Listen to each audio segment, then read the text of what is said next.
নমস্কার, মিষ্টিস ব্লগের নতুন একটি ভিডিওতে তোমাদের সবাইকে স্বাগত জানাচ্ছি। আশা করি তোমরা সবাই ভালো আছো, সুস্থ আছো। আমিও ভালো আছি। আজকের নতুন রেসিপি পেঁপের চাটনি। পেঁপের চাটনি বা পেঁপের প্লাস্টিক চাটনি অনেকে বলে।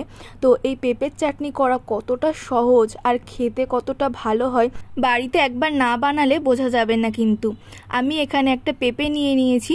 তবে এই পেঁপের চাটনি বানানোর জন্য কিন্তু ছোট পেঁপে নিতে হবে, মানে পেকে গেলে হবে না, একদম কাঁচা পেঁপে নিতে হবে। তো এই পেঁপেটা কাটার পরে আমরা দেখলাম ভিতরে একটু হলুদ হলুদ হয়ে গেছে, সেই জন্য আবার অন্য আরেকটা পেঁপে নিলাম। ছোট দেখে একটা পেঁপে নিয়েছি। এই পেঁপেটা কিন্তু পুরো কাঁচা রয়েছে। এই পেঁপেটার প্রথমে খোলা ছাড়িয়ে ভালো করে ধুয়ে নিতে হবে। আমরা তো অনেকেই অনেক ধরনের চাটনি খেয়েছি, যেমন টমেটোর চাটনি, আমের চাটনি, আমড়ার চাটনি, ফ্রুটস চাটনি, অনেক রকমের চাটনি খেয়েছি। তবে এই পেঁপের চাটনিটা কিন্তু খুবই ভালো হয় খেতে। এখানে আমরা কেটে 4 টুকরো করে নিয়েছি আর ভালো করে ধুয়েও নিয়েছি। এবারে আমরা পেঁপেটাকে খুব ভালো করে ঝিরিঝিরি করে কুচিয়ে নেব। তোমরা যদি এইভাবে কুচোতে না পারো তাহলে গ্রেটার দিয়ে কিন্তু গ্রেট করে নিতে পারো। আমরা এখানে একদম ঝিরিঝিরি করে কুচিয়ে নিচ্ছি। দেখো আমার মা কত সুন্দর করে কুচিয়ে দিচ্ছে। পেঁপের চাটনিটা রান্না করব আমি, আর মা এগুলো কেটে দিচ্ছে।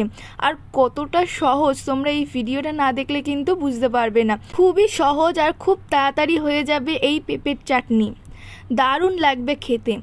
তোমরা যারা আমার চ্যানেলে নতুন আছো, এখনও আমার চ্যানেলটা সাবস্ক্রাইব করোনি, অবশ্যই আমার চ্যানেলটা সাবস্ক্রাইব করে দিও। আমার চ্যানেলে নতুন নতুন ব্লগ ভিডিও, নতুন নতুন রান্নার ভিডিও দেখতে হলে কিন্তু আমার চ্যানেলটা তোমাদেরকে সাবস্ক্রাইব করে দিতে হবে। আর অবশ্যই পাশে থাকা বেল আইকনটি প্রেস করে অল করে রাখবে, যাতে আমার চ্যানেলে আসে প্রত্যেকটা ভিডিও নোটিফিকেশান তোমাদের কাছে আগে পৌঁছে যায়।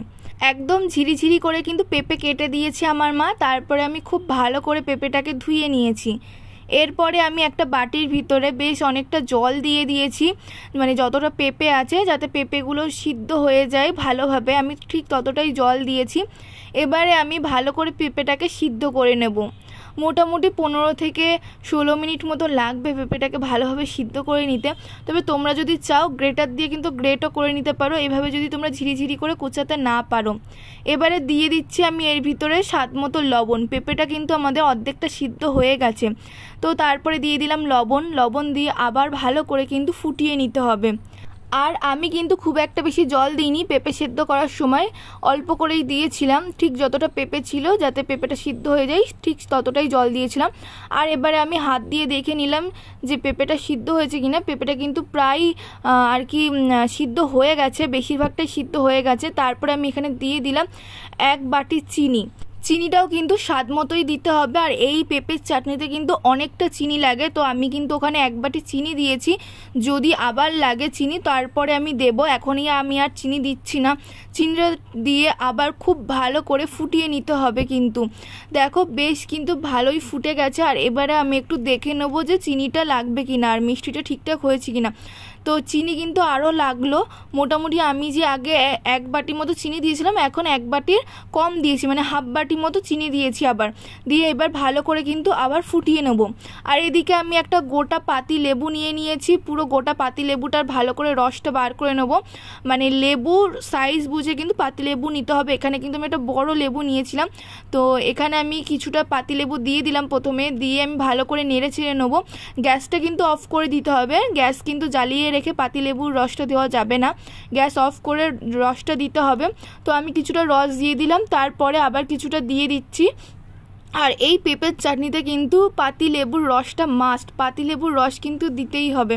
এবারে ভালো করে নেড়ে চেড়ে নিয়ে, মানে পাতিলেবুর রসটা খুব ভালো করে চাটনির সাথে মিশিয়ে দিয়ে সবার শেষে দিয়ে দেবো এখানে আমি একটা এলাচের দানা। এলাচের দানাটা দিয়ে ভালো করে নেড়ে চেড়ে নিয়ে এবারে আমি ঢাকা দিয়ে রেখে দেবো। কারণ চাটনি গরম গরম খাওয়া যাবে না, ঠান্ডা হলে কিন্তু খেতে হবে। তো চাটনি কিন্তু আমাদের প্রায় ঠান্ডা হয়ে গেছে। আর তোমাদেরকে আমি দেখাবো কতটা ভালো হয়েছে। আর খেতেও কিন্তু হয়েছে দুর্দান্ত। তোমরা একবার বাড়িতে পেঁপের চাটনি এইভাবে সবাইকে করে খাইয়ে দেখো। বাড়িতে কোনো অতিথি এলে শেষ পাতে যখন চাটনি তোমরা করবে, আমের চাটনি বা টমেটোর চাটনি না করে এইভাবে একদিন পেঁপের চাটনি করে সবাইকে খাইয়ে দেখো। সবাই দারুণ খাবে। মানে আমের চাটনি, টমেটোর চাটনি এসবের চাটনির থেকে কিন্তু পেঁপের চাটনিটা খুবই সুন্দর লাগবে খেতে। তো দেখো কত সুন্দর হয়েছে চাটনিটা, খেতেও কিন্তু হয়েছে দারুণ। আজকের ভিডিওটা আমি এখানেই শেষ করছি। ভালো লাগলে লাইক কমেন্ট শেয়ার করে দিও। আর যারা নতুন আছো আমার চ্যানেলে, এখনও চ্যানেলটা সাবস্ক্রাইব করোনি, অবশ্যই চ্যানেলটা সাবস্ক্রাইব করে দিও। আর ভিডিওটা কেমন হয়েছে অবশ্যই কমেন্ট করে আমাকে জানিও।